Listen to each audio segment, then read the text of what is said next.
चारित्र चक्रवर्ती आचार्य श्री शांति सागर जी महाराज इनका चित्र का अनावरण और गुरुनाम गुरु आचार्य ज्ञान सागर जी महाराज इनके चित्र अनावरण।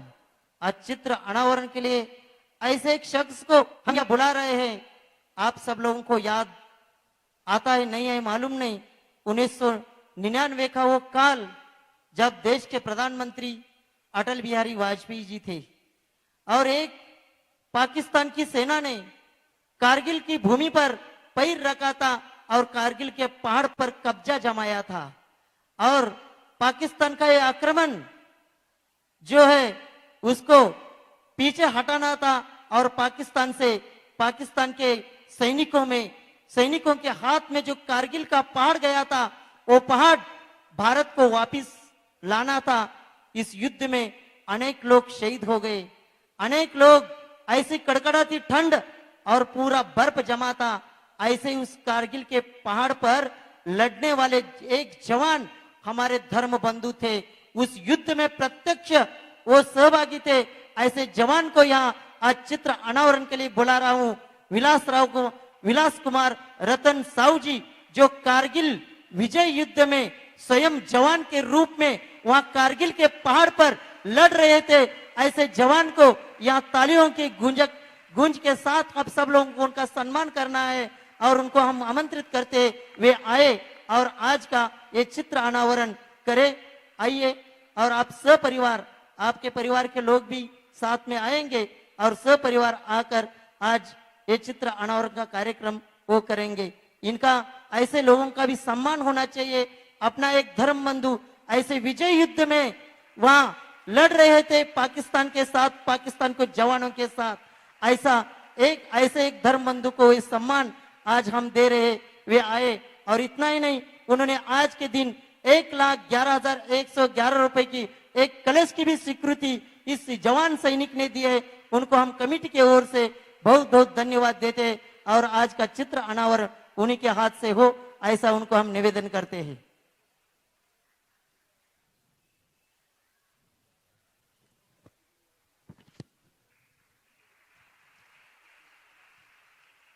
चित्र अनावरण के बाद दीपक प्रज्वलन की निमंत्रित करते हैं श्रीमती सुरेखा जी उपाध्याय, गांव भाग सांगली परिवार। इस आचार्य ज्ञान सागर जी महाराज और चारित्र चक्रवर्ती आचार्य श्री शांति सागर जी महाराज इनके चित्र अनावरण के लिए मैं निमंत्रित करता हूं। जिन्होंने सप्तम प्रतिमा अभी धारण करके संयम मार्ग पर जा रहे ऐसे महावीर जी अष्टके वे आए और यहाँ चारित्र चक्रवर्ती आचार्य जी शांति सागर जी महाराज और गुरुनाम गुरु ज्ञान सागर महाराज जी का चित्र अनावरण करें।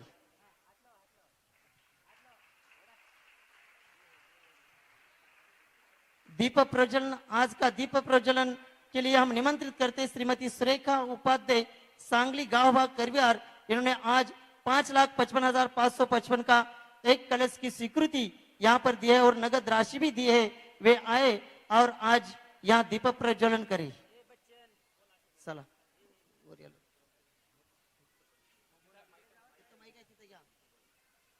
दीप प्रज्वलन के लिए सांगली से पधारे हुए श्रीमती सुरेखा जी उपाध्याय और परिवार।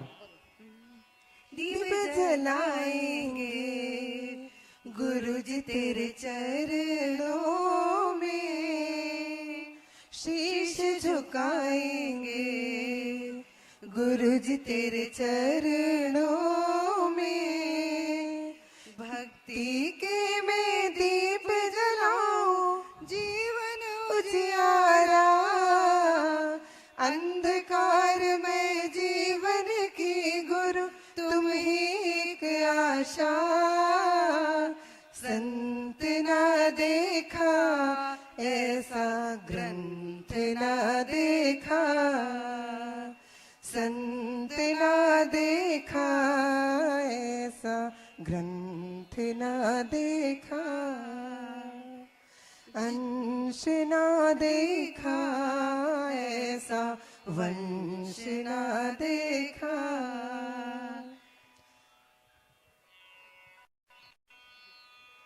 अभी जो चौमासा सिरपुर अतिशय क्षेत्र में चल रहा है।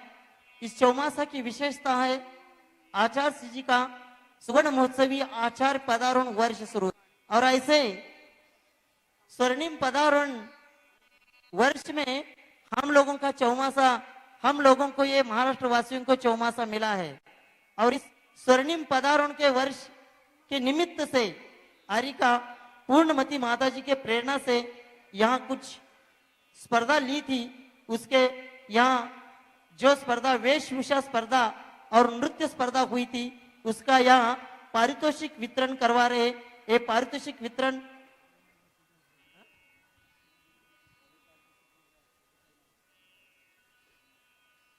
ऐसा पारितोषिक वितरण यहाँ हमारे चातुर्मास समिति के अध्यक्ष और महामंत्री जी आएंगे और ये सभी पारितोषिक देंगे। वेशभूषा स्पर्धा हुई थी, उसमें प्रथम क्रमांक लावण्य आड़े पुसद निवासी इन्होंने प्राप्त किया है। द्वितीय क्रमांक निषाद पाटनी वाशिम।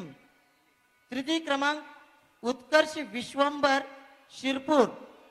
चतुर्थ क्रमांक स्वयं उकड़कर वाशिम, और प्रोत्साहन पर मिला है प्रिया ढोबड़े वर्धा और माधुरी गोधा वाशिम निवासी।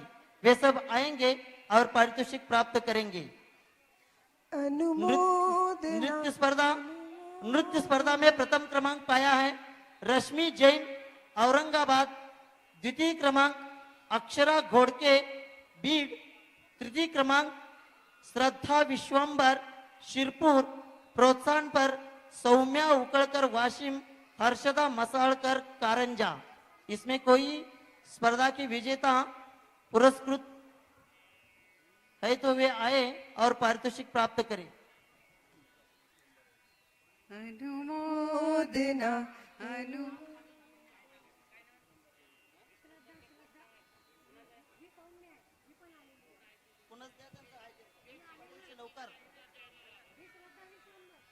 आचार्य श्री के सानिध्य में ये चौमासा हो रहा है और ये अंतरिक्ष पार्श्वनाथ अतिशय क्षेत्र, इस क्षेत्र पर ये चौमासा चल रहा है, आप सब लोग जानते हैं। और इस क्षेत्र का विकास का कार्य भी हो रहा है। इस क्षेत्र विकास के अनेक योजनाएं बन रहे हैं और इस योजनाओं के लिए, क्षेत्र विकास के लिए आप सहयोग दे सकते हैं। इसमें चातुर्मास कलशों की योजना है।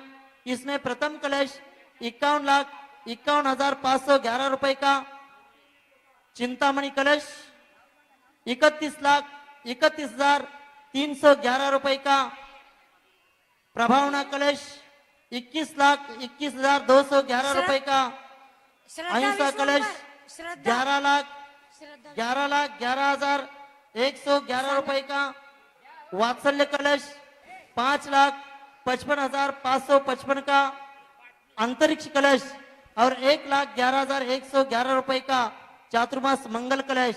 ऐसी कलशों की योजना यहाँ इस क्षेत्र के विकास के लिए बनाई गई है। आप इसमें से एक आधा कलश की स्वीकृति दे सकते हैं। एक तो 1,11,111 रुपए के 351 कलशों की स्थापना की गई है। वो 351 कलश पूरे हो गए हैं, इसलिए अभी 1,11,111 रुपए का अपने पास एक भी कलश खाली नहीं है। इसलिए 5,55,555 के केवल 3 कलश बचे हैं। इसमें से एक आधा कलश की आप आज के दिन स्वीकृति दे सकते हैं। और अभी प्रवचन के पूर्व में आचार्य जी को यहाँ आप शास्त्रदान कर सकते हैं। किसी की भावना हो तो आप यहाँ नाम लिखवा कर भेज सकते हैं। चला, हाँ चला खाली।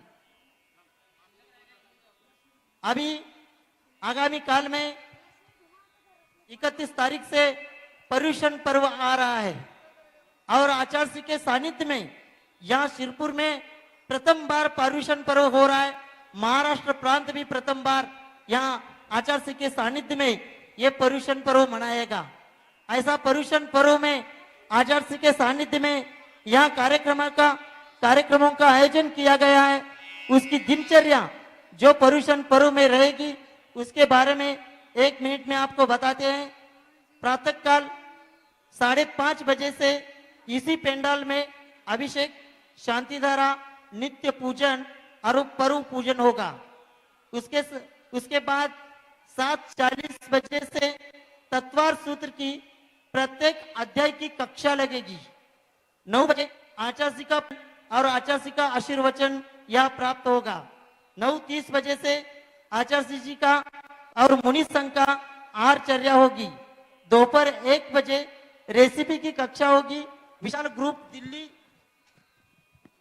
ग्रुप दिल्ली द्वारा ये रेसिपी की कक्षा होने वाली है। दोपहर 2:30 बजे से तत्वार सूत्र का पाठ होगा और दोपहर 3 बजे से यहाँ 10 धर्म पर आचार्य का प्रवचन होगा।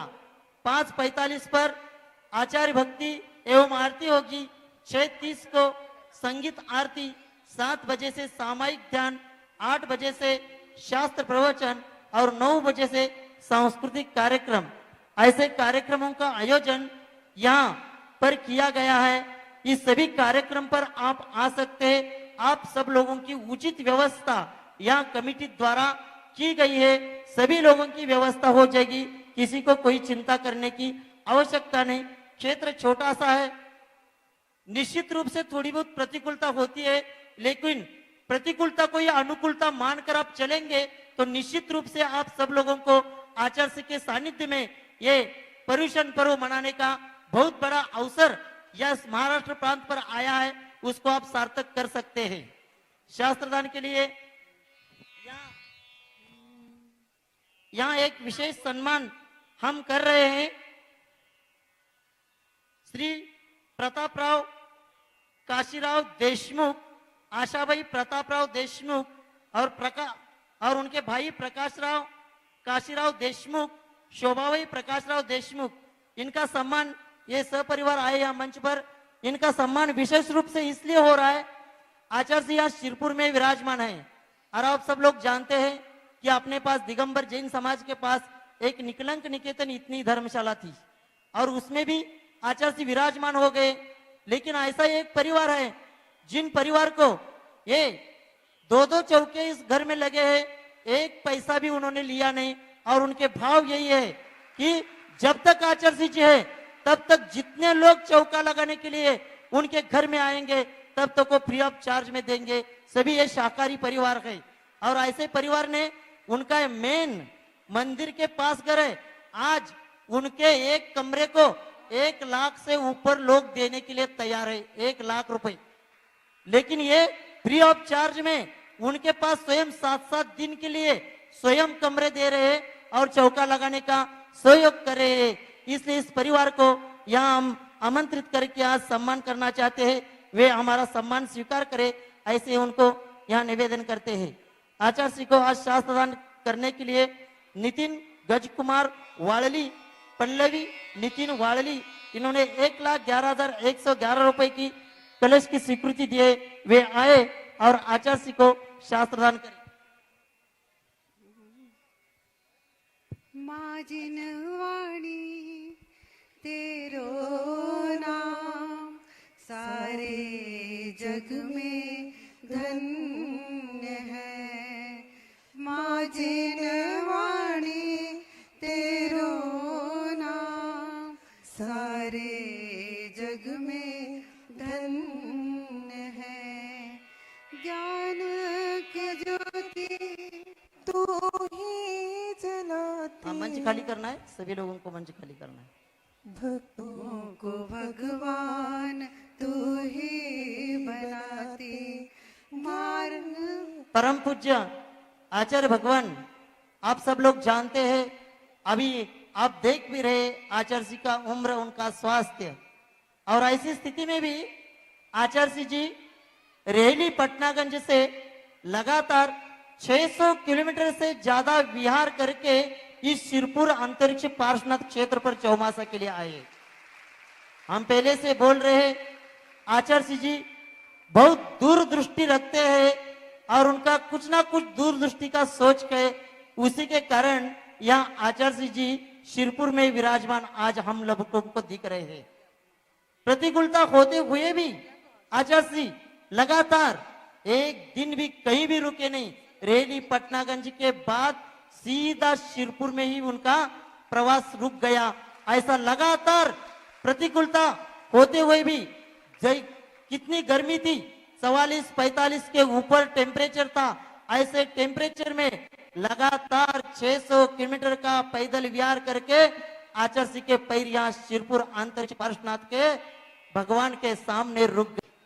हम शुरू से बोल रहे आचार्य सिंह यहाँ तक आए हैं तो इस क्षेत्र का विकास तो होना ही होना है और इसके पीछे कुछ ना कुछ रहस्य जरूर छिपा हुआ है। तभी आचार्य सिंह जी ने यहाँ शिरपुर में हम लोगों को यह अवसर दिया है।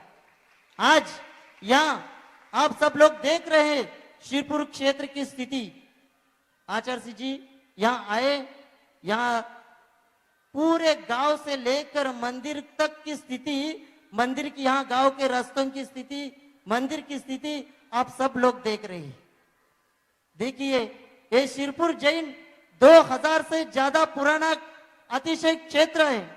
यहाँ दिगंबरत्व का बहुत बड़ा डंका बजता था। 2000 साल पूर्व से एक क्षेत्र यहाँ पर खड़ा है और दिगंबरत्व का आज अस्तित्व क्या दिख रहा है? यहाँ कुछ दिख रहा है? एक मंदिर है, वो मंदिर भी आप कैसे झरोके से आप दर्शन कर रहे हैं, उसको भी कोर्ट का ताला लगा है। और एक मंदिर टीन शेड में, टीन के नीचे भगवान अभी विराजमान है। और यहाँ एक पौड़ी मंदिर है। कितना बड़ा यहाँ पूरा इस क्षेत्र में जैसा हिंदुओं को पवित्र स्थान काशी मानते हैं, वैसे जैनों में यहाँ जैनों की काशी के रूप में शिरपुर जैन प्रसिद्ध है। और ऐसे जैनों की काशी के रूप में शिरपुर जैन प्रसिद्ध होते हुए दिगंबरत्व का अस्तित्व थोड़ा थोड़ा अंधुक सा दिख रहा है। और इसको आप दिगंबर, इतने विशाल दिगंबरत्व को धारण किए हुए संत जहाँ विराजमान हुए वो उस भूमि पर भी आप दिगंबरत्व का विशालत्व दिखेगा। इसीलिए आचार्य सिंह के सानिध्य में आज यहाँ एक घोषणा कमेटी के द्वारा करना चाह रहे हैं। यहाँ आचार्य सिंह के सानिध्य में विशाल 126 फीट का 1008 प्रतिमा विराजमान करने का एक संस्कृत मानस स्तंभ के रूप में खड़ा होने वाला है। और यही दिगंबरत्व का इसकी 126 फीट की जो ऊंचाई है, वो ऊंचाई दिगंबरत्व की ऊंचाई को, या जो 2000 साल पहले दिगंबरत्व की ऊंचाई थी, वही ऊंचाई पुनः इस शिरपुर जैन में प्रस्तापित होने वाली है। इसीलिए ऐसा विशाल दिगंबरत्व का सुचिन्ह मानने वाले, दिगंबरत्व का विकास का प्रतीक मानने वाला ये मानस स्तंभ 1008 प्रतिमा जिसमें विराजमान होगी, ऐसा 1026 फीट का संस्कृत जिनालय मानस स्तंभ के रूप में यहाँ खड़े करने का संकल्प आचार्य सिंह के सानिध्य में हो चुका है। और आज से यहाँ इस संस्कृत जिनालय में जो 1008 प्रतिमाएं है, बड़ी बड़ी प्रतिमाएं भी विराजमान होने वाली है। ये जो 1008 प्रतिमा विराजमान होने वाले, उसके लिए राशि रखी गई 2,02,202 रुपए की राशि यहाँ एक प्रतिमा जी की रखी गई है। आज मंगलाचरण के रूप में आज आप लोग यहाँ आचार्य सिंह के सानिध्य में एक एक प्रतिमा जी की घोषणा कर सकते हैं। और जो दिगंबरत्व का यहाँ डंका बजने वाले, उसका प्रारंभ आज मंगलाचरण के रूप से आप कर सकते हैं। ऐसे आचार्य सिंह के सानिध्य में जो महान कार्य हो रहा है, उस कार्य में आप सेवा योगदान दे सकते हैं। श्रीमान अनिल जी जैन, विद्यासागर रोडवेज, नागपुर निवासी, इन्होंने 5 प्रतिमाओं की घोषणा आज के दिन की है। उनको बहुत बहुत धन्यवाद देते हैं। राहुल जी मनाटकर शिरपुर निवासी, इन्होंने भी एक प्रतिमा की घोषणा यहाँ पर अभी उन्होंने स्वीकृति दी है। वो स्वयं आज केवल घोषणा ही नहीं, वे स्वयं चेक भी लेकर आ रहे हैं। वे स्वयं आए और यहाँ कमेटी को अपना चेक सुपुर्द करे। राहुल जी मनाटकर और परिवार आए और यहाँ 2,02,202 रुपए का जो एक प्रतिमा जी की राशि है, वे यहाँ स्वीकृति ही नहीं, वो चेक दे रहे। वो चेक हमारे कमेटी के अध्यक्ष और महामंत्री स्वीकार करेंगे। अभी किसी की भावना हो तो आप आज के दिन मंगलाचरण के रूप में आचार्य सिंह जी के सानिध्य में प्रथम दिवस पर, घोषणा के प्रथम दिवस पर आप अपने एक एक प्रतिमा जी या एक से ज्यादा प्रतिमा भी आप अपने परिवार के द्वारा लिख सकते हैं, स्वीकृति दे सकते हैं। किसी की भावना हो, खड़े रह रहे लोग, कोई कार्यकर्ता हो तो जाए और जो खड़े रह रहे उनके नाम लिख करके ले करके आइए। ये बहुत बड़ा विकास की योजना, इस क्षेत्र की विकास की योजना है। यहाँ देख रहे हैं आप कितना यहाँ रुकने का अच्छे से स्थान नहीं, और इसीलिए लोग यहाँ आना भी पसंद नहीं करते थे। और ये क्षेत्र जो थोड़ा सा दुर्लक्षित क्षेत्र था, ये शिरपुर जैन 2000 वर्ष पुराना क्षेत्र होते हुए भी थोड़ा सा दुर्लक्षित था, लेकिन आचार्य सिंह जी आने से एक क्षेत्र अब पूरे विश्व के पटल पर आया है। पूरे विश्व में अंतरिक्ष पार्श्वनाथ का आज प्रसिद्ध हो गए हैं। अब इस क्षेत्र को बड़ा करना है, इस क्षेत्र का विकास करना है, तो विकास कार्य में आप आपके शक्ति के अनुसार यहाँ सहयोग दे सकते हैं।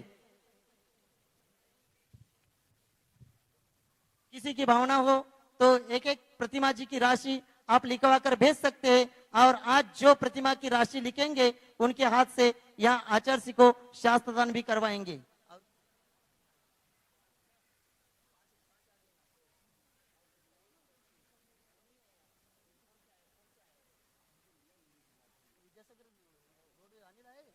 अनिल जी जैन परिवार यहाँ कोई है तो वो आए और आचार्य सिंह के चरणों में यहाँ श्रीफल अर्पण करें और शास्त्रदान भी करें। आ जाओ, नावाना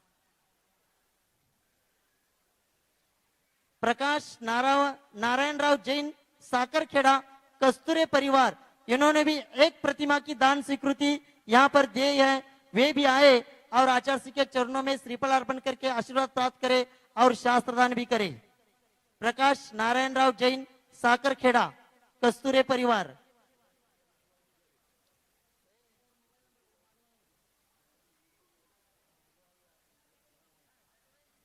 हाँ, और किसी की भावना है?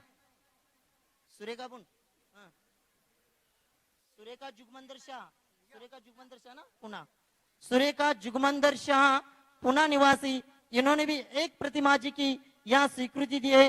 वे भी आए और आचार्य सिंह के चरणों में श्रीफल अर्पण करके आशीर्वाद प्राप्त करें। अभी भी किसी की भावना हो तो आज के दिन यहाँ मंगलाचरण के रूप में आप प्रतिमा जी लिखवा सकते हैं।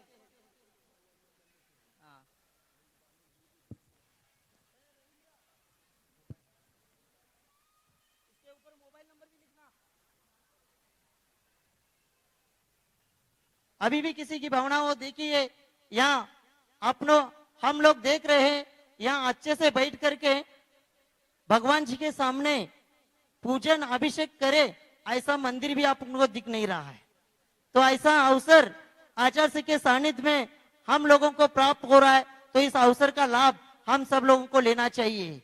विशाल जो संस्कृत जिनालय यहाँ बन रहा है, उस जिनालय में आपके परिवार के द्वारा एक प्रतिमा जी की स्थापना आप कर सकते हैं और पुनः इस सिरपुर नगर में दिगंबरत्व का डंका पिटाने में सहयोगी बन सकते हैं।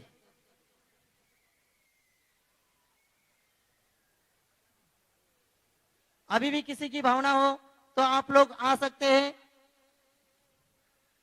2,02,202 रुपए की एक प्रतिमा जी संस्कृत जिनालय में रखना है, आपके परिवार के द्वारा आप स्थापित कर सकते एक प्रतिमा जी।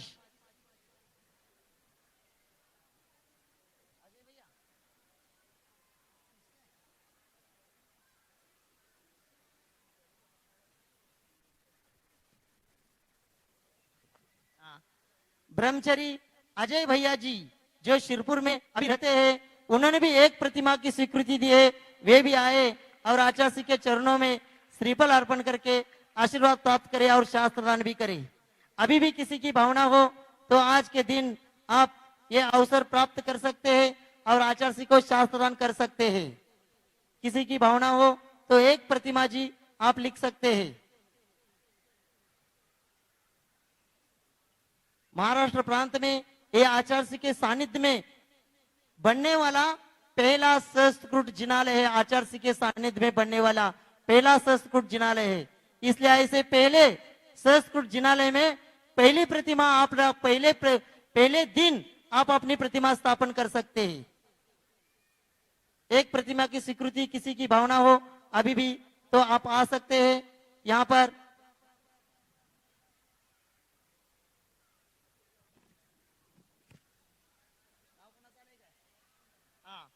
यहाँ चातुर्मास कमेटी के महामंत्री एडवोकेट धनंजय जी रोकड़े, इन्होंने भी एक प्रतिमा जी की स्वीकृति यहाँ पर दी है। वे भी आए और आचार्य श्री के चरणों में श्रीफल अर्पण करके आशीर्वाद प्राप्त करे और शास्त्रांत दे। हाँ, प्रतीक अभय कुमार पाचुरे, प्रतीक अभय कुमार पाचुरे भी एक प्रतिमा जी की स्वीकृति दी है। वे भी आए और आचार्य श्री के चरणों में श्रीफल अर्पण करे और आचार्य श्री जी को शास्त्र दान करे।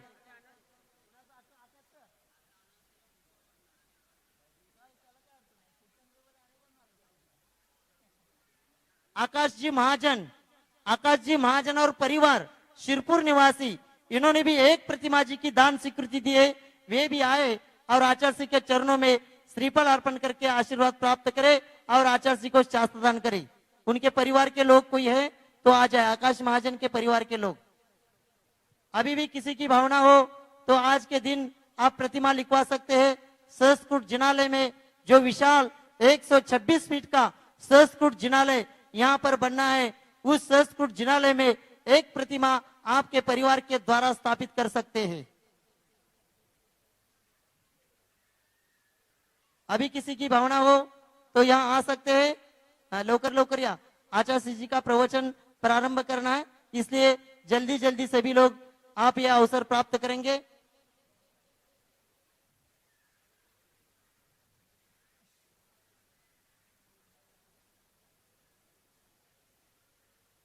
नावानंतर घ्या, पहिला त्यांना वर पाठवा, इथं नाव डायरेक्ट करू। तुम्ही या, कुणाची भावना आहे त्यांनी डायरेक्ट वर या।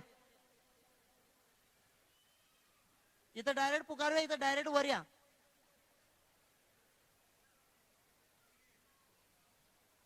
केंद्रे साहेब, हे काय दिलंय शात वर काय लिहिलंय ते? हा, ठीक आहे, आता नाव सांगा की तोपर्यंत। हाँ, प्रतीक अभय कुमार पाचोरे, नांद्रे, जिला सांगली निवासी, इन्होंने भी एक प्रतिमा की यहाँ स्वीकृति दी है। वे भी आए और आचार्य श्री के चरणों में श्रीफल अर्पण करके आशीर्वाद प्राप्त करे और शास्त्रदान भी करे। शाह तीरथ गिरीश साक्षी जिनत बदी, ये काय काय लिहिले बघा, बदामीलाल जी भोसड़ परिवार, इन्होंने भी एक प्रतिमा की स्वीकृति दी है। वे आए और आचार्य श्री के चरणों में श्रीफल अर्पण करके आशीर्वाद प्राप्त करे।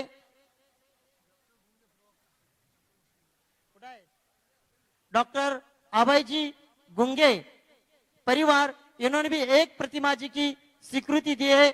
वे भी सपरिवार आए और आचार्य श्री के चरणों में श्रीफल अर्पण करके आशीर्वाद प्राप्त करे। सौ किरण कुमार यवनकर ना, काय आहे?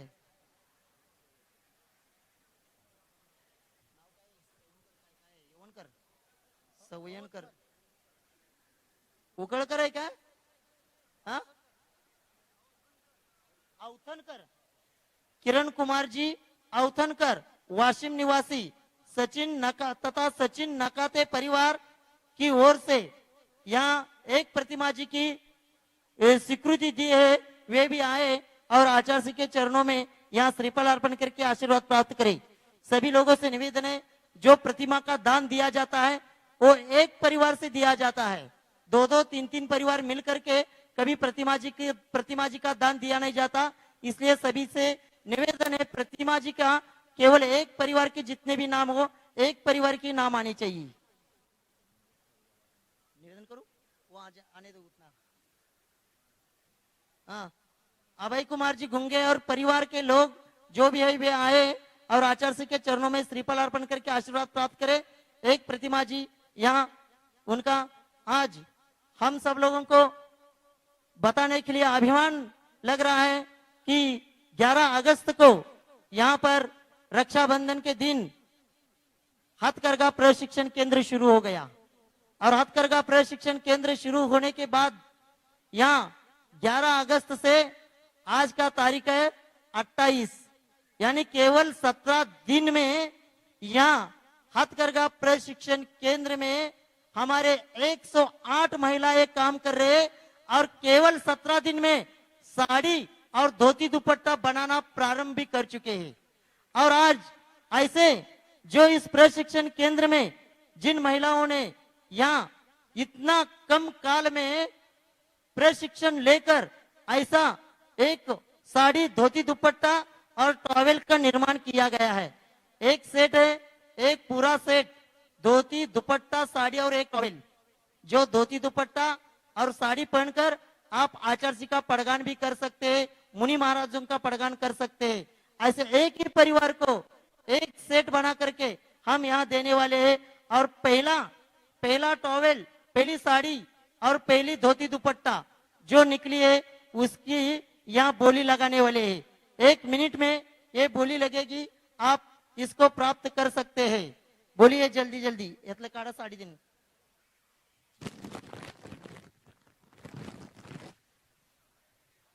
हम विशेष रूप से आभारी हैं यहाँ इन लोगों को ट्रेनिंग, इन लोगों को जो प्रशिक्षण दीदियां दे रही है, प्रतिभा स्थली की दीदियां इतने कम काल में इतना अच्छा प्रशिक्षण दे करके इन लोगों से उत्पादन करवाया है।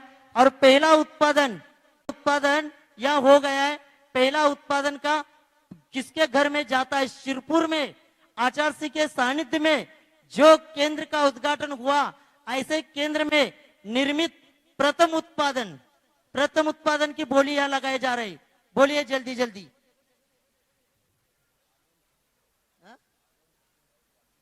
आगम सचिन राउत वाशिम निवासी, इन्होंने भी एक प्रतिमा 2,02,000 की एक प्रतिमा जी यहाँ विराजमान करने का भाव रखा है। वे भी आए और आचार्य के चरणों में श्रीफल अर्पण करे और आशीर्वाद प्राप्त करे।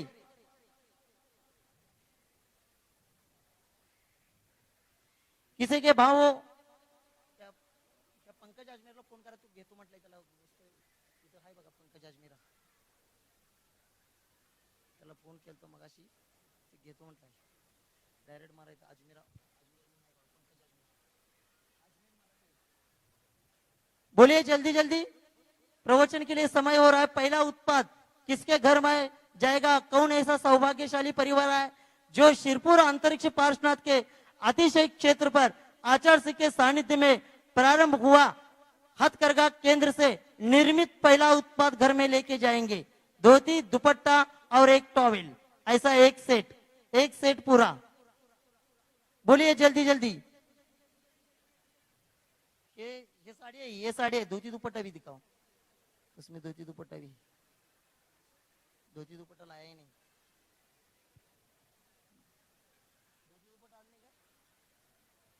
ये धोती दुपट्टा है क्या? ये धोती दुपट्टा साड़ी नहीं, एक टॉवेल, एक सेट मध्ये। बोलिए जल्दी जल्दी। 11,111 रुपए, 11,111 रुपए।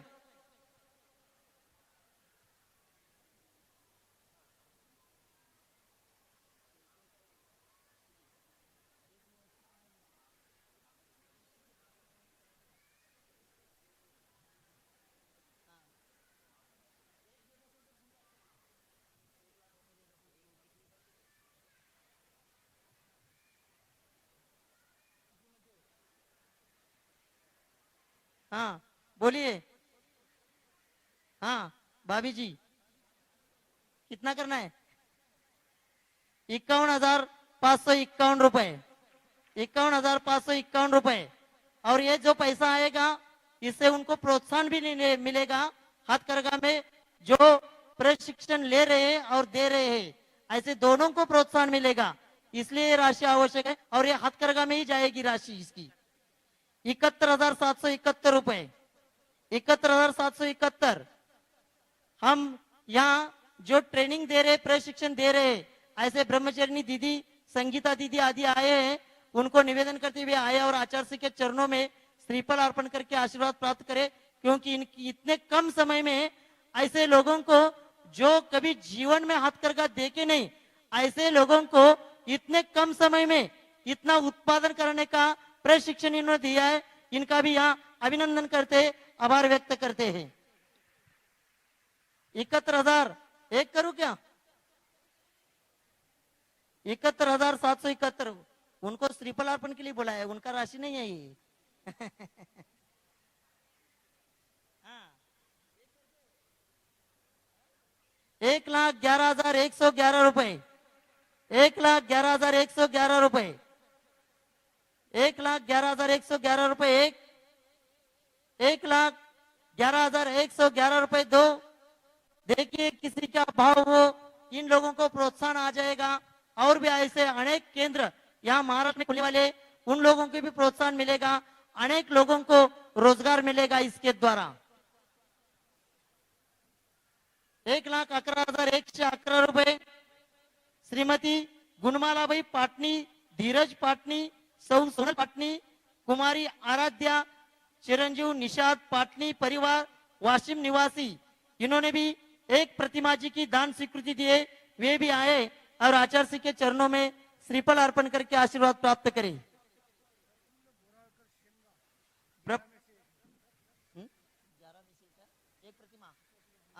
प्रफुल्ल जी बोराळकर, इन्होंने भी सेनगांव निवासी, इन्होंने भी एक प्रतिमा जी के लिए दान स्वीकृति दी है। वे भी आए और आचार्य श्री के चरणों में श्रीफल अर्पण करे और आचार्य श्री को शास्त्र दान भी करे। 1,11,111 दो, 2.5, 2.25, 2.99 तीन बार करते हैं, 3 बार करते हैं। देखिए कौन सौभाग्यशाली परिवार है। शिरपुर अंतरिक्ष पार्श्वनाथ हथकरघा सेंटर से, जिसका नाम है सहानुभूति हथकरघा प्रशिक्षण सेंटर केंद्र। ऐसे सहानुभूति प्रशिक्षण हथकरघा प्रशिक्षण केंद्र से ये प्रथम उत्पाद जो हुआ है उसको लेके जाएंगे। 1,11,111 रुपए कुसुमबाई प्रफुल्ल जी बोराळकर, रूपाली बोराळकर, निर्जरा आगम बोराळकर, सेनगांव निवासी, इन्होंने एक प्रतिमा जी की दान स्वीकृति दी है। वे भी आए और आचार्य श्री के चरणों में श्रीफल अर्पण करके आशीर्वाद प्राप्त करें। 1,11,111 1, 2, 2.5, 2.25, 2.99 तीन बार करते हैं। 1,11,111 रुपए 3 बार। ये सौभाग्य प्राप्त किया है इंदु भाभी जी, प्रभात जी जैन, मुंबई निवासी, इन्होंने ये सौभाग्य प्राप्त किया है। वे आए और आचार्य श्री के चरणों में श्रीफल अर्पण करके आशीर्वाद प्राप्त करे। और ये प्रथम उत्पाद ब्रह्मचर्यनी दीदी जिन्होंने ये ट्रेनिंग दिया है वही उनको दे देंगे।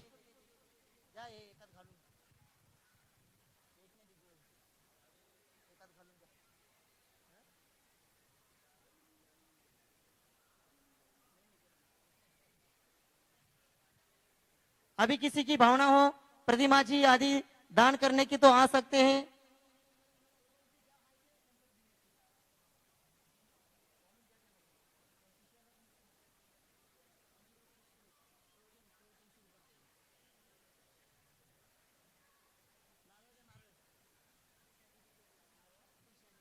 ब्रह्मचर्यनी उषा दीदी भी भाभी जी के साथ, इंदु भाभी जी के साथ आएंगे।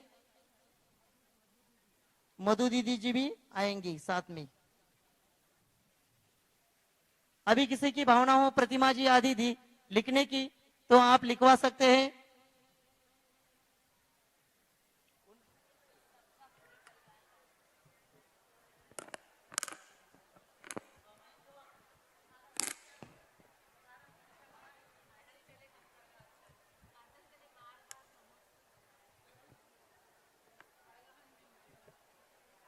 अजून जर खाली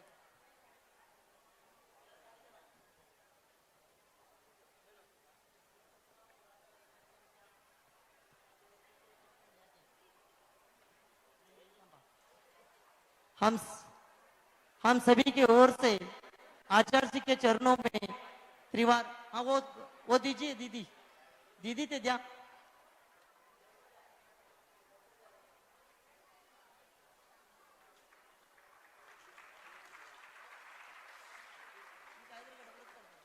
वो एक्टिव नहीं है।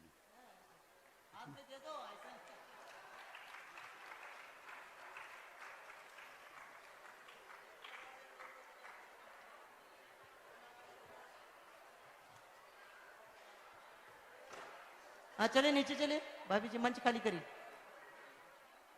परम पूज्य आचार्य भगवान के चरणों में त्रिवार नमस्तु करते हुए हम सभी की ओर से निवेदन करते आज की इस पावन बेला पर हम सब लोगों को उद्बोधित करें। नमस्तु भगवान, नमस्तु नमस्तु। ओम नमः शुद्धेभ्यः, ओम नमः शुद्धेभ्यः, ओम नमः सिद्धेभ्यः। अहिंसा परमो धर्म। आचार्य गुरुवर श्री कुंद कुंद भगवान की, आचार्य गुरुवर श्री ज्ञान सागर मुनि महाराज की, परम जय बोलो परम पूज्य संत श्री आचार्य भगवान विद्यासागर जी महामुनि राज जी की, समस्त आचार्य संघ की।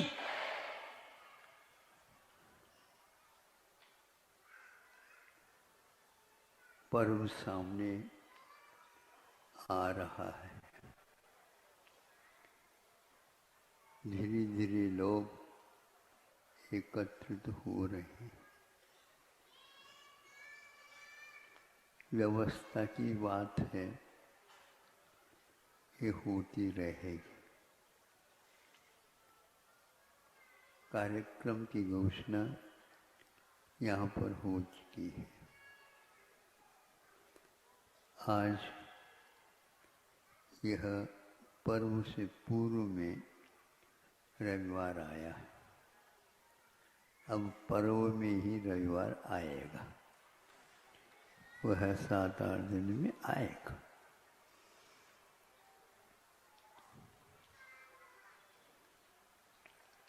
तेजंच भी इस महोत्सव को मना सकते।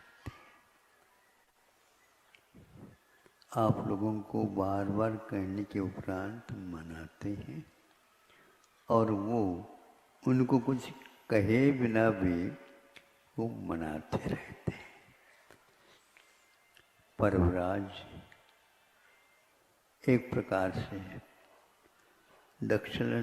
दस लक्षण धर्मों का एक विवेचन का अवसर प्राप्त होता है।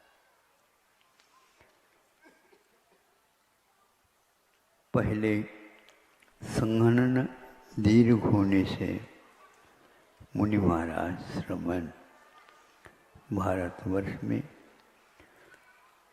अन्यत्र जंगलों में रहते थे। आज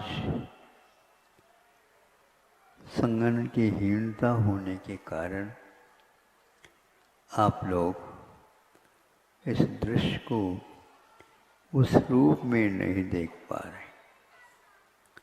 फिर भी मनुष्य तो ठीक है, किंतु तिर्यंच भी किस ढंग से इसमें योगदान देते हैं, इन घटनाओं से प्रथमान योग भरा हुआ है।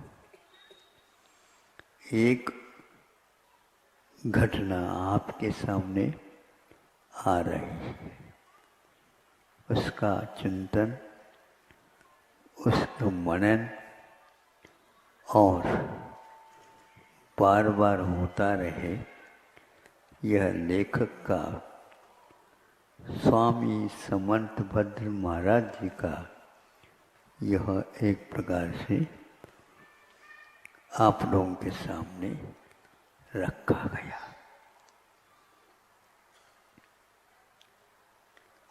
चातुर्मास की भी बात हो सकती है या अन्य समय में ये घटना घटी हो। भीतर गुफा में एक महाराज जी बैठे हैं और बाहर से एक अरण्य के जो सुअर होता है, वह भी उस गुफा के आंगन में बैठ करके चारों तरफ देख रहा है। उसी बीच में एक सिंह आता है और सीधा वह गुफा में प्रवेश करना चाहता है।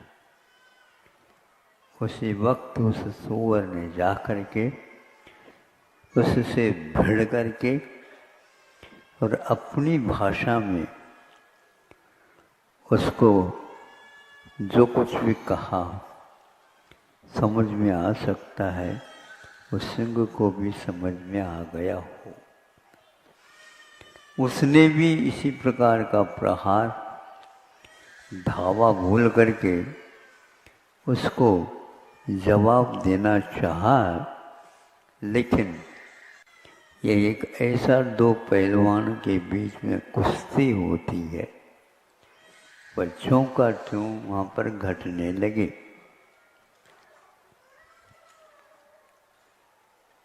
क्योंकि सूअर का लक्ष्य ये था, जब तक महाराज जी का सामायिक नहीं होगा और वो ध्यान का विसर्जन करके अन्य आवश्यक कार्यों में नहीं लगेंगे, तब तक मैं यहीं पर रह करके उनके समाधि में, उनके सामायिक में, उनके ध्यान में निर्विघ्नता आ जाए, इसकी प्रतीक्षा कर रहा था। सिंह उसे समझता था, किंतु सिंह चूंकि अब इसके साथ मुठभेड़ में लग गया, इसलिए दूसरा कोई तीसरा कोई उसमें प्रवेश नहीं कर पाया। यह बहुत देर तक घमासान युद्ध उन दोनों में होता रहा। सिंह का यही मात्र अभिप्राय था, उस मानव प्राणी का भक्षण आज हो जाए। एक रक्षक बन करके बैठा है और एक राजा हो करके, राजा है क्या नहीं? हाँ, सिंह जंगल का राजा माना जाता। इस राजा के साथ भी युद्ध लड़ने का कार्य सूअर ने अपने हाथ में ले लिया। एक दूसरे के ऊपर प्रहार करते समय दोनों का शरीर घायल हो गए, रक्तस्राव होने लगा। फिर भी भीतरी वेग, एक का वेग क्रूरता से भरा हुआ है और एक संवेग के साथ ये कार्य कर रहा है। दोनों विपरीत हो गए। पशुओं के लिए कोई प्रशिक्षण नहीं दिया जाता। प्रशिक्षण और उपदेश मुख्य रूप से मनुष्य को ही प्राप्त होता है, लेकिन पशु और पक्षी यहाँ पर बैठे बैठे वृक्षों के ऊपर भी सुन रहे हो सकते हैं। गाय भैंस आदि भी इनको सुन सकते हैं, सुनते होंगे, मुख से कुछ कहते नहीं। उन्हें आग्रह करने की कोई आवश्यकता नहीं पड़ती। उनके भावों में इस प्रकार की विचित्रता रहती है। ग्रंथों में कहा, 8 वर्ष अंतर्मुक्त हुए बिना मनुष्य को सम्यक दर्शन नहीं हो सकता। कितने भी वह प्रयास कर ले, गुरु महाराजों के चरणों में ही बैठा रहे तो भी प्राप्त नहीं हो सकता। किंतु मुनि महाराजों के चरण स्पर्श हुए बिना अंतर मुहूर्त में भी पशुओं को सम्यक दर्शन हो सकता है। क्या सुन रहे हो आप लोग? आप लोगों को 8 वर्ष अंतर मुहूर्त चाहिए और उनके लिए अंतर मुहूर्त भी पर्याप्त होता है। ये कैसी योग्यता उनकी, इसके बारे में सोचिएगा। मनुष्य बहुत व्यापक कषाय करता है। मनुष्य की जीवन में व्यापकता कषायों की रह सकती है, दया की भी रह सकती है, लेकिन पशुओं में भी यह देखने को उपलब्ध होता है। इन दोनों में सुअर एक ऐसा ही अहिंसक था, तो वहाँ भीतर ही भीतर यहाँ पर भले ही बैठा रहा, किंतु उसका जीवन अहिंसामय हो गया था। वह रक्षक के रूप में ही वहाँ पर रहता था।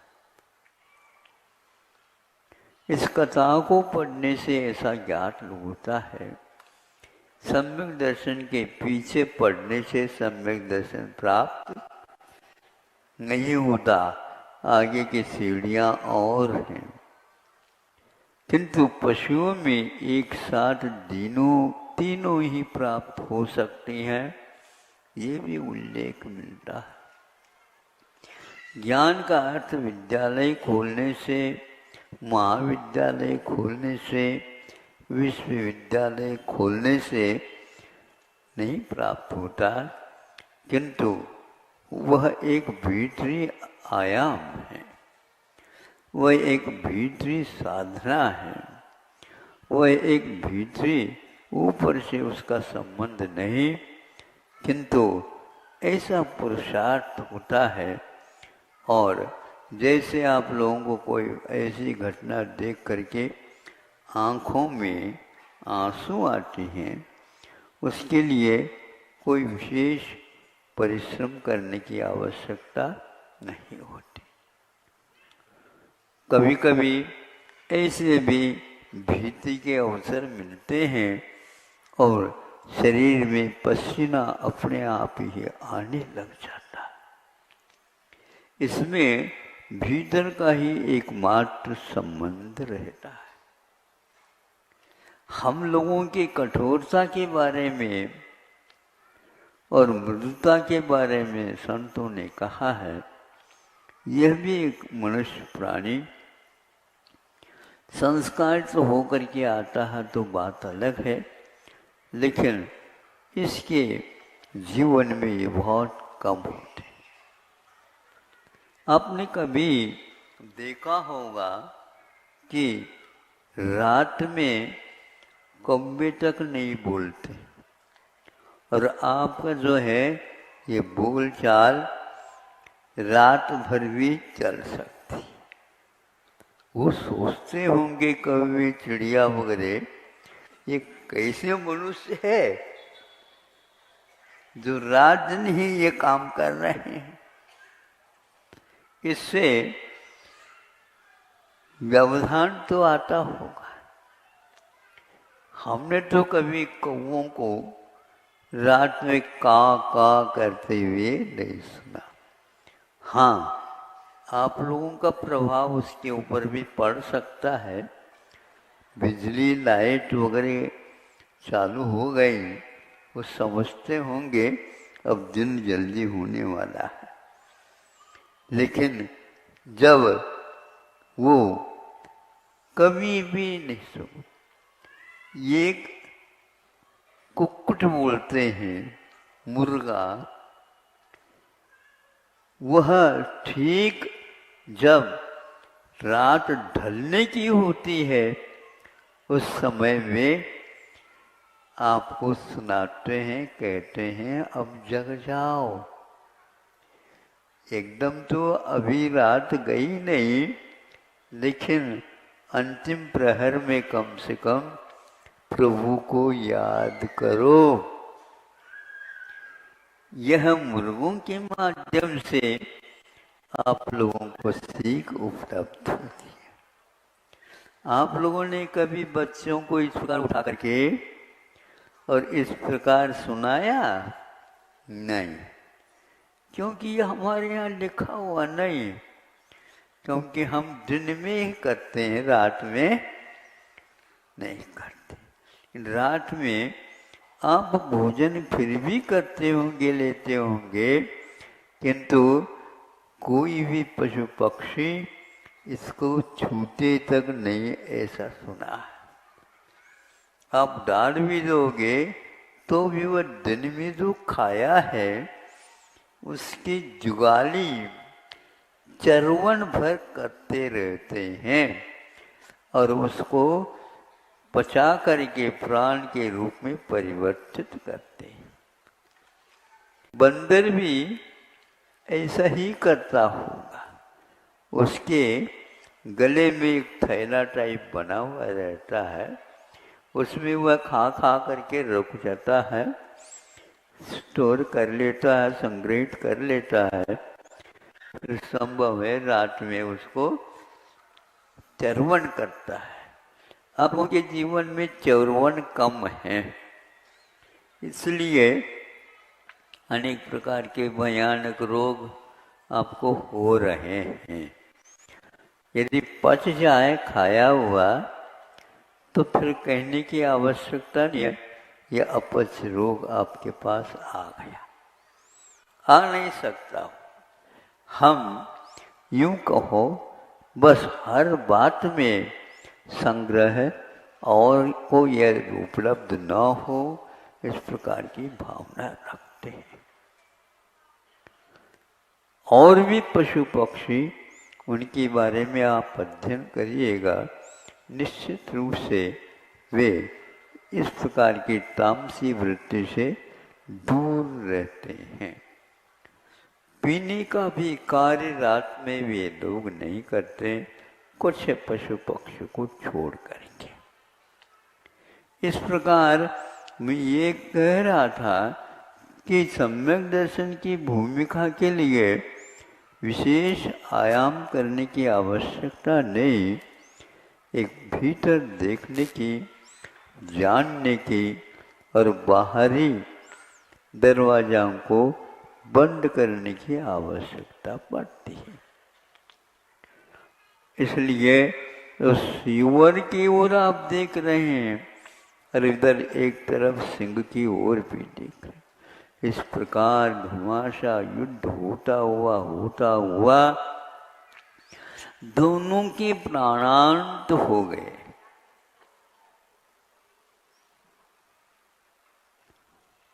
क्योंकि दोनों के बीच में जो यह घात प्रत्याघात की प्रक्रिया होने से घायल हो गए,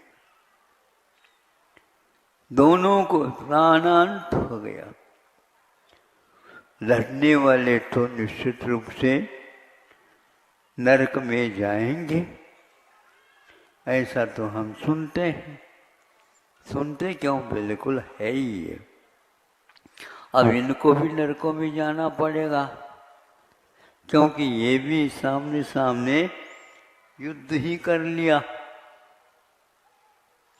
एक का युद्ध अभिप्राय बचाने का है और दूसरे का वह युद्ध एक प्रकार से बचाने की नहीं, किंतु उसको खा करके पचाने का है।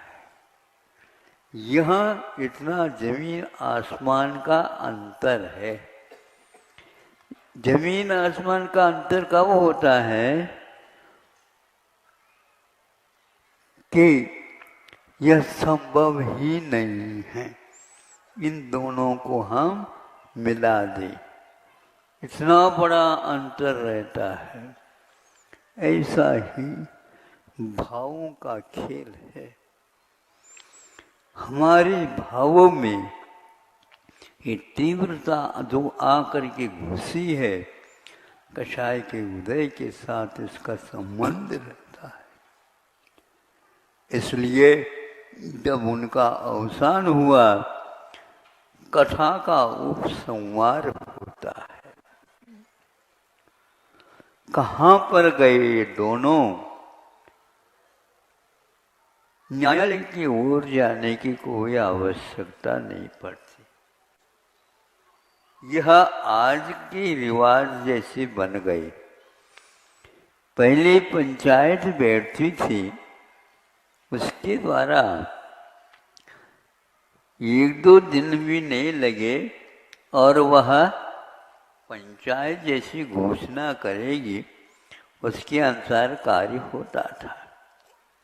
किंतु आज वर्षों लग जाते हैं, फिर भी वह तेल कभी खराब होता ही नहीं, वो बढ़ता ही चला जाता है।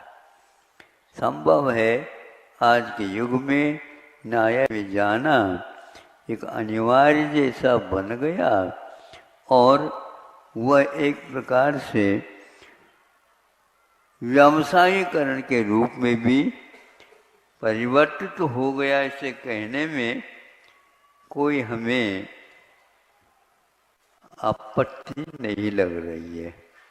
कोई वकील वगैरह बैठे तो हम उनसे पहले ही कहते हैं, या आप क्या करें, सभी लोग कर रहे हैं तो आप भी करते होंगे।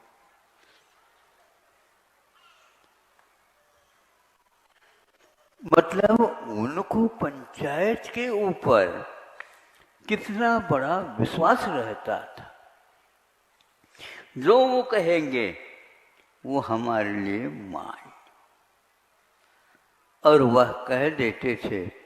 कोई बुरा नहीं लगता था, जिसका मान लो जिसके पक्ष नहीं लिया गया उसको भी वह बुरा नहीं लगता, क्योंकि पंचायत का जो कुछ भी है निर्णय हमें मान्य है, क्योंकि हमें यहीं पर रहना है। एकदम आपको स्वर्ग नहीं मिलेगा, ध्यान रखो। वहाँ पर भी बहुत पंक्ति लगानी पड़ती है, लाइन, तब कहीं वो मिलता है। ऐसा आज भी कहीं कहीं पर सुनने में आता है। तो वह गृहस्थ अपने आप ही न्यायालय गए बिना भी न्याय को मिटा लेते। एक महिलाओं के बारे में हमने सुना, राजस्थान में थी उस समय। एक गांव में सब महिलाओं को बहुत तंग होना पड़ा, बहुत कष्ट होता था। वो प्रत्येक दिन पति जब आते शराब पी करके आते। तो एक बार पढ़ी लिखी एक महिला ने सोचा एक मंडल बनाए जाए, और इसका यह है कि जब तक इस गांव में से शराब की बोतल बाहर नहीं जाए तब तक हम श्वास सही सही नहीं लेंगे। पक्का? बिल्कुल पक्का। आपके पति को क्या कहोगे? वो हमारे लिए उस समय पति नहीं, क्योंकि जिनके माध्यम से पैसा भी खर्च हो रहा, लाता कम और ज्यादा खर्चा घर का होता है, और काम तो कुछ करता नहीं, काम करना उसको आता नहीं, आता भी हो तो बेहोशी में वह रह जाता है, और वह विशेष रूप से क्षीण काया वाला होता है। ऐसी स्थिति में हम उसको घर में रख करके भी क्या करना चाहें? तो सब लोगों ने कर लिया। कोई भी 7 बजे या 8 बजे नहीं, उससे पूर्व में घर में सदस्य आता है तो ठीक स्वागत है, नहीं आता है बाहर रहो। और दिन में भी जब पूछ करके आओगे तो हम देख लेंगे, यदि नशा उतर जाए तो ठीक है, नहीं तो जब तक वो नशा नहीं उतरे तब तक वो हम आपके लिए कभी पूछेंगे नहीं। बस 4-5 दिन हुए नहीं, सभी के घर में जो कोई भी थी शीशियां बाहर निकाल दिया गया। आपने सुना है कृष्ण जी के काल में यादवों की क्या स्थिति हो गई थी? उस शराब के कारण ही द्वारिका पट्टन जल गया,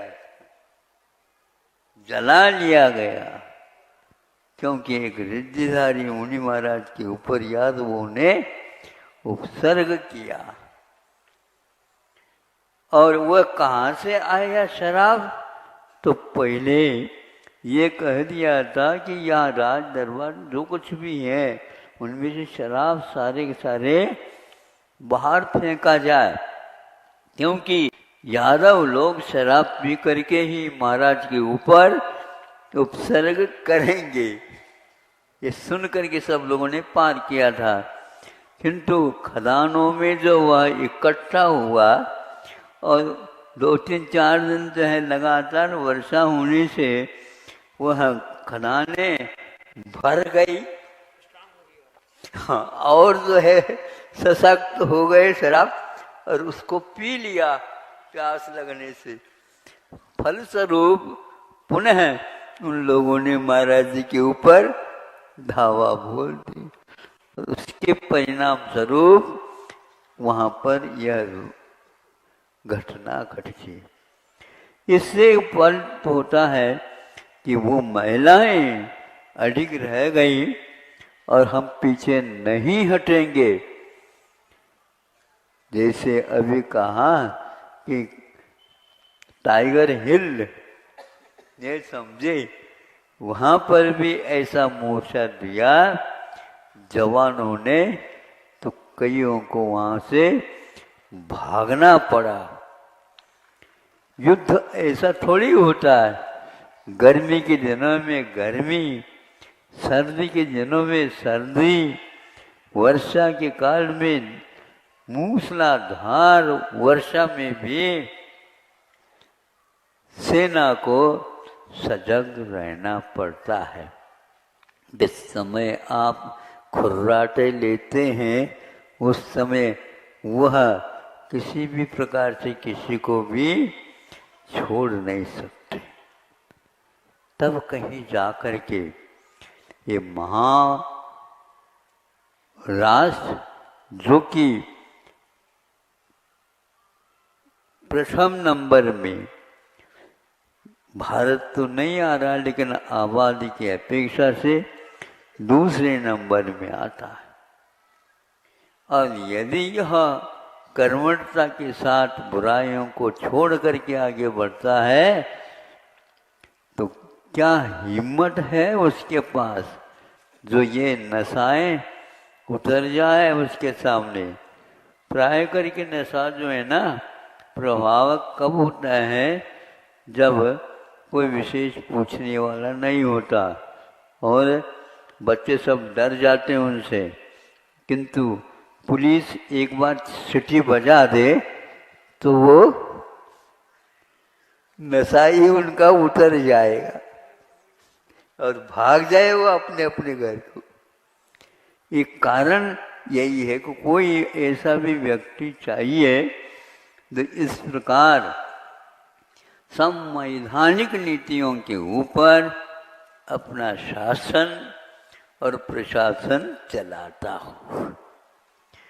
अन्यथा न ले, हमने यह आपके सामने जो रखा है यह प्राचीन काल में क्या होता था उसका एक नमूना है।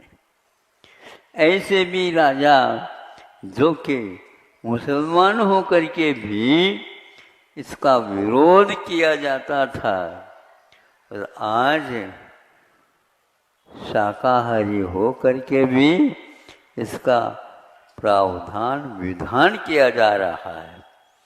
अब पर्व के दिनों में क्या क्या बोलना पड़ेगा और क्या क्या आप लोगों को सुनना पड़ेगा हम अभी कह नहीं सकते, क्योंकि आपने हमारे सामने निवेदन किया है महाराज हम सुनेंगे, तो हम भी देखो समय मिल जाए तो सुनाएंगे, लेकिन आपकी केवल मतलब की बात नहीं सुनेंगे, जो सही सही घटनाएं हैं वही आपके सामने रखेंगे।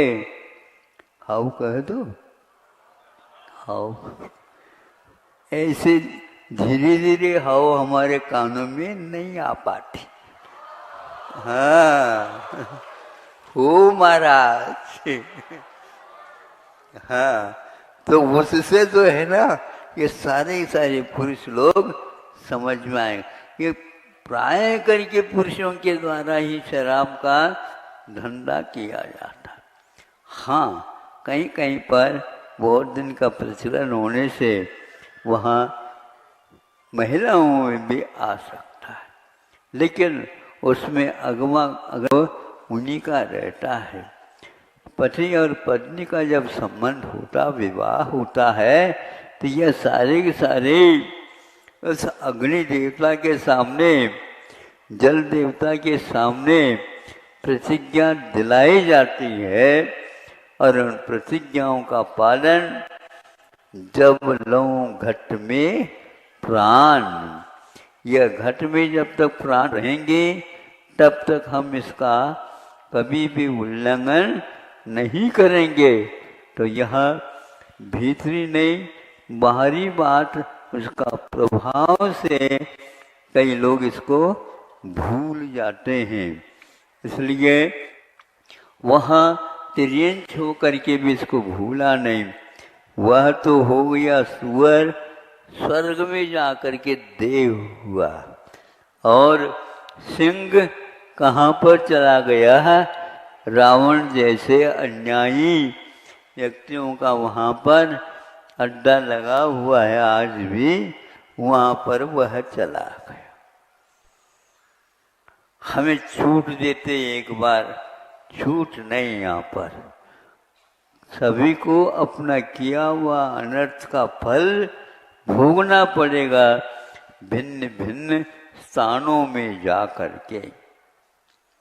धन्य हैं ऐसे जीव, कौन से किसने संस्कार दिए थे पता नहीं, और आज तक वह प्रसिद्धि पाई है आश्रय दान की अपेक्षा से।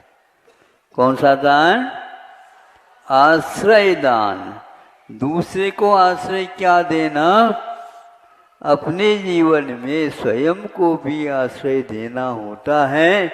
इसलिए उस भयानक परिस्थिति में भी अपने प्राणों को बलिदान के रूप में चढ़ा करके सुअर ने यह आदर्श स्थापित किया, और उसकी कथा रत्न करंडक श्रावकाचार्य में उल्लेखित है।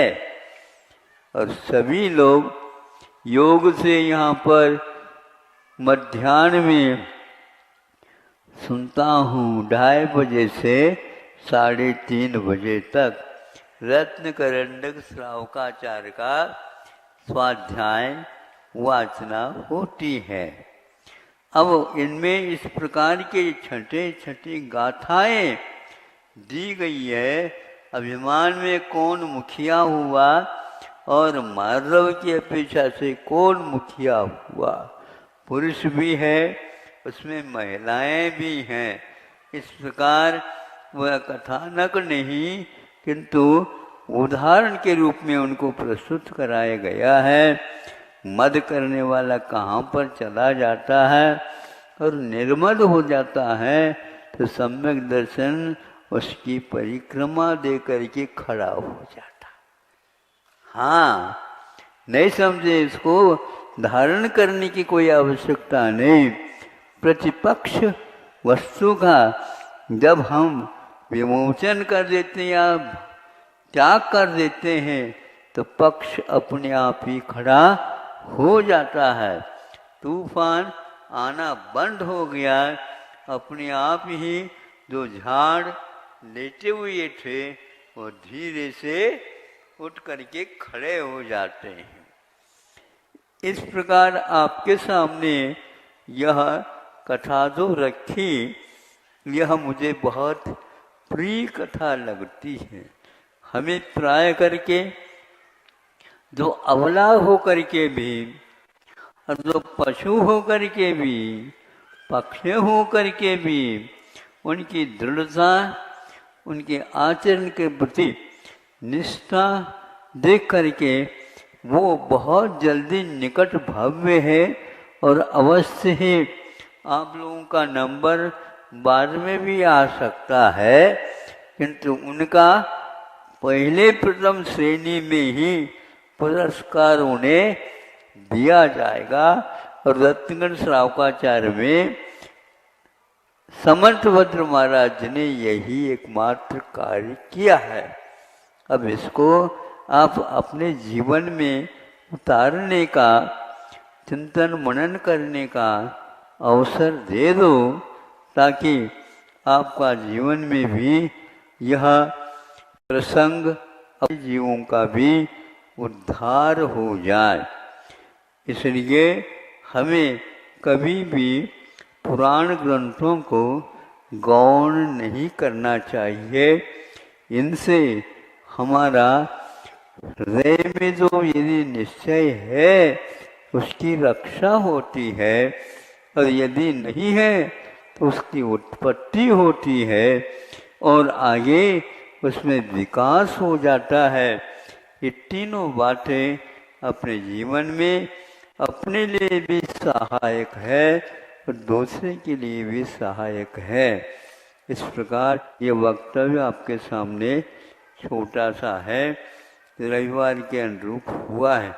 2 दिन के बाद यहाँ पर जैसा कहा है उसी के अनुसार यदि मौसम ठीक रहेगा तो, क्योंकि यहाँ पर बहुत जल्दी वर्षा में अस्त व्यस्त हो जाता है, सुनते हैं उसका भी उपाय सरकार के द्वारा किया जा रहा है।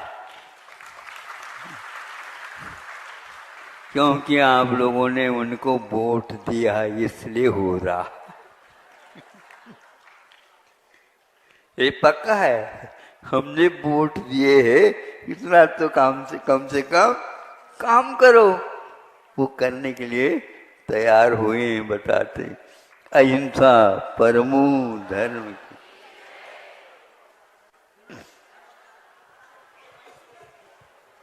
हेलो हेलो, चलो परम पूज्य संत श्री आचार्य भगवान विद्यासागर जी महामणि राज जी की। सुनो थोड़े